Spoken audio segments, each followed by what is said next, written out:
Good day, Madam Chair, distinguished colleagues, at to the resource persons present in this hearing. Ang pangunahing tanong ko po sa hearing na ito, paano at bakit tayo umabot sa ganitong sitwasyon? Meron naman tayong umiiral na hustisya sa bansa, meron naman tayong sariling mga batas at korte.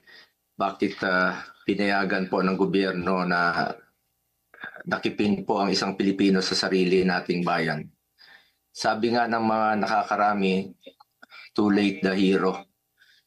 Kaya kung ano man ang lumabas sa hearing na ito, si dating Pangulong Duterte ay ngayon nasa The Hague na po, Netherlands na po. Ano bang pwede pang magawa? I respect the initiative of this committee to hold the Senate inquiry. Bagamat nirespeto natin ang pagdinig na ito, sinasabi ko rin po ang aking mga hinanakit na parang too late na po. Walang problema sa akin mag-hearing kahit araw-araw po. Pero tanong, may babalik niyo pa ba si Tatay Digong? Yan ang tinatawag ko na too late the hero na po. Useless lahat ng hearing na ito kung hindi na po may babalik si Tatay Digong. Kung kaya, pakiusap ko lang, kung kaya niyo po siyang dalhin doon, in less than 1 day, sa loob po ng 13 na oras, dapat kaya niyo rin po siyang ibalik dito sa lalong madaling panahon. Dahil nangungulila po ang Pilipino at hindi kayang tanggapin ang nangyari sa kanya. Bilang isang mambabatas, nandun ako sa NAIA nung lumapag ang eroplanong sinasakyan ni dating Pangulong Duterte. Hindi po ako pinayagang makapasok. Kasama ko po ang kanyang mga doktor dahil may scheduled medical check-up po siya sa March 12. You may check the records po.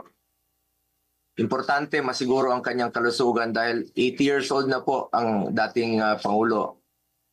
Pero mukhang hindi ito naisaalang-alang po ng otoridad dahil hindi siya pinayagan na mapunta sa ospital. Hindi nadala ang kanyang mga medisina. Alam niyo po, ako ang nagpapadala ng medisina niya sa bahay niya. Linggo-linggo po yan. Dahil yan po ang pinangako ko sa kanya noon.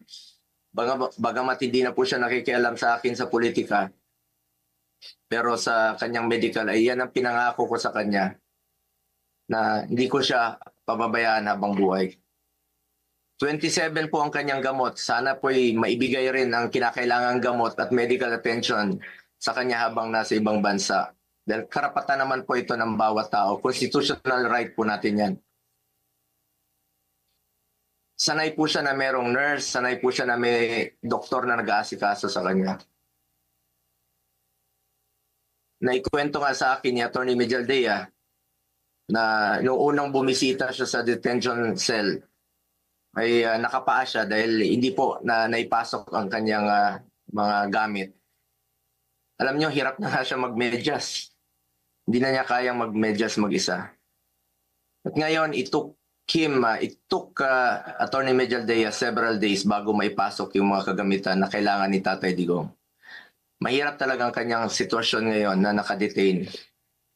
Sa unang pagharap ni dating Pangulong Duterte sa ICC, napansin natin iba po ang kanyang pananalita. Marahil ito ang estado ng kanyang kalusugan. Sa totoo lang po, several times na po naobserbahan ko yan noon. Yung kanyang pananalita, ganun yan. Pag hindi po naibibigay sa kanya yung saktong medisina na dapat niyang inumin. Marami na pong karamdaman si Tatay Digong. Sino ba namang 80 years old na walang gamot na iniinom at walang karamdaman? Yun po ang aking kinakatakot sa ngayon, ang kanyang kalusugan at ang kanyang kaligtasan. Kaya hindi ko po maintindihan bakit hindi pinayagan ng mga pulis ang doktor na makita siya. Okay na po ako, hindi niyo po ako pinapasok. Ilang beses po akong nakiusap. Pwede ba akong pumasok, sumunod? Pinababa nga ako sa sasakyan eh. Hindi po ako pinapasok doon sa Villamor Air Base. Pero nakiusap po ako na unahin na lang po yung doktor niya at yung ambulansya. Lahat naman may constitutional right to seek medical attention when needed. Lahat ng Pilipino, dating presidente man o normal na mamamayan, Lahat ay may karapatan na masiguro ang kalusugan at kaligtasan. Nakakalungkot na isang bagay na ating ipinaglaban para sa Pilipino, hindi maibibigay po sa dating Pangulo na minamahal ng marami. Ganyan ba po ang dapat na trato sa taong minahal ang bayan at minahal din ng taong bayan? Madam Chair, mataas po ang aking respeto sa kapulisan. Lalo na po sa mga babae, mataas po ang aking respeto sa kanila. Noong nakaraang administrasyon, nanumbalik ang respeto ng ating mga kababayan sa kapulisan. Taas noo po ang ating kapulisan, ang ating mga sundalo. As its highest ang respeto sa PNP. Inuna namin ang pagtaas ng sahod ng uniform personnel dahil alam namin kung ano ang sakripisyo ninyo para sa bayan. Ako mismo bilang SAP noon, ako po nangulit noon na may sakatuparan po ito dahil minahal namin ang kapulisan.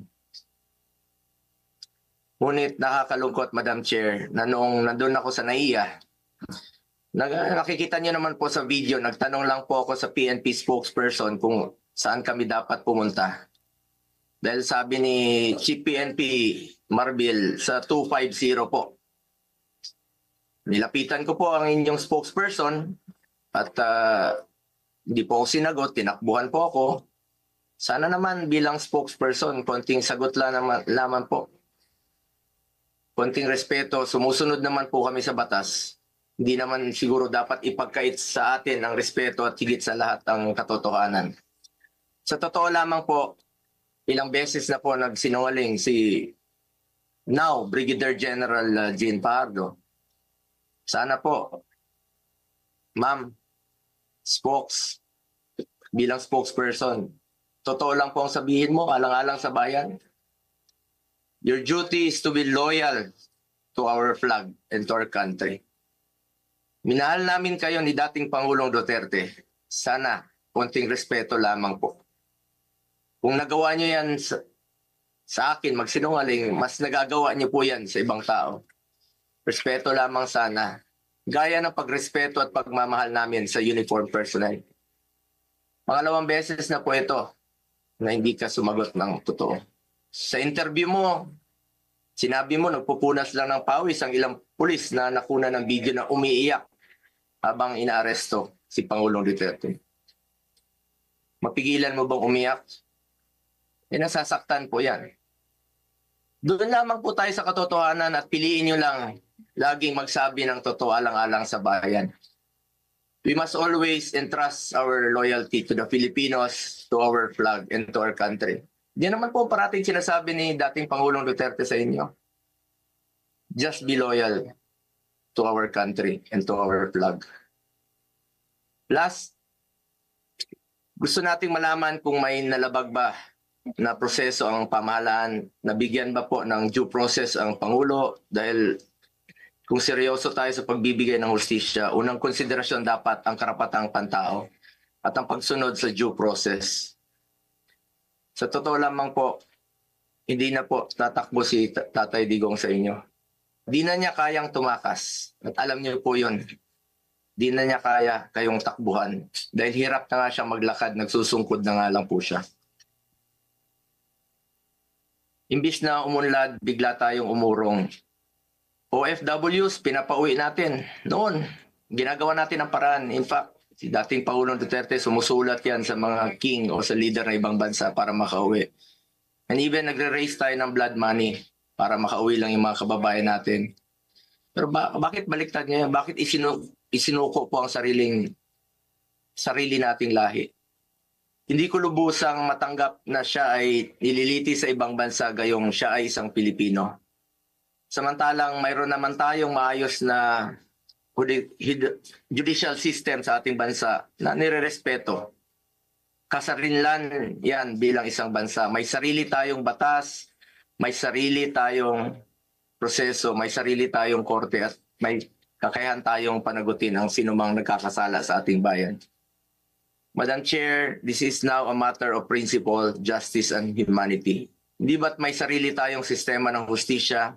Kapag may Pilipinong nagkasala, dapat tayo po ang husga. We must protect our citizens and we must stand as one. Dagdag pa dito, Madam Chair, Mula noon hanggang ngayon, naninindigan naman po si Solicitor General Minardo Guevara na walang jurisdiction ng ICC sa ating bansa. Kung consistent po ang gobyerno sa posisyon na ito na hindi kilalanin ang jurisdiction ng International Criminal Court, bakit hinayaan po nitong ma-implement ng warrant of arrest ang Interpol mula sa isang korte na hindi naman natin kinikilala?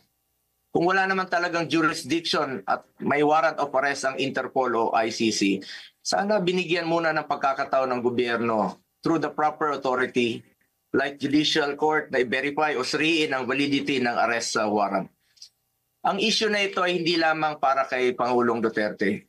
Ito ay mahalagang usapin sa soberanya ng Pilipinas ang nakataya dito. Alang-alang sa ating mga bayaning nagbuwis ng buhay upang makamit lang ang ating kalayaan. Alang-alang sa ating ngayon na patuloy na inaalagaan ng ating soberanya upang ang ating mga anak at mga anak ng ating mga anak ay mamumuhay ng isang bansa na malaya at nirespeto ng ibang bansa. Ang bawat Pilipino, mataas o mababa man ang katayuan sa buhay, dapat may gobyernong masasandalan na hindi siya pababayaan. Former president man o hindi, karapatan yan, lalo na po pagdating sa kanyang kalusugan, kaligtasan at buhay. Sa huli, bagamat andon si Tatay Digong na buong tapang na hinaharap ang kasong isinampa sa kanya, tulad ng kanyang paulit-ulit na ipinangako, napakasakit po sa dibdib na pagkatapos niya isakripisyo ang kanyang sarili para sa kinabukasan ng ating mga anak at ng bawat Pilipino, ni isang Pilipino ay hindi huhusga sa kanya. Imbis na ibigay sa Pilipino ang paghusga sa mga ginawa ni dating Pangulong Duterte na paglaban sa droga at kriminalidad, sadly, hindi po ganun ang nangyari. Sabi ko nga, para sa akin, Pilipino po ang dapat humusga sa totoong sitwasyon sa bansa. Kung mas nakakalakad na po ba ang ating mga anak noong panahon niya, hindi po nasasaktan, hindi nababastos.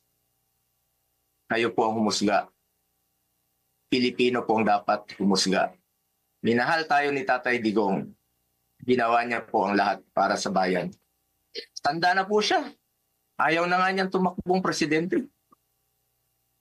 Pero ginawa niya po ito dahil yan po ang kanyang sinumpaang tungkulin para sa mga kababayan natin Pilipino. Pero ngayon, hindi lang si Tatay Digong ang inialay at ipinamigay ng ating sariling kababayan. Mistur lang inialay at ipinamigay din ito ang karapatan ng Pilipino na husgahan ang ating sariling kababayan at magdesisyon kung ano ang mas makakabuti sa ating bayan. As I said, March 11 was indeed the saddest day in our history. Sana po, hindi na po ito maulit. Marami pong nasaktan na Pilipino.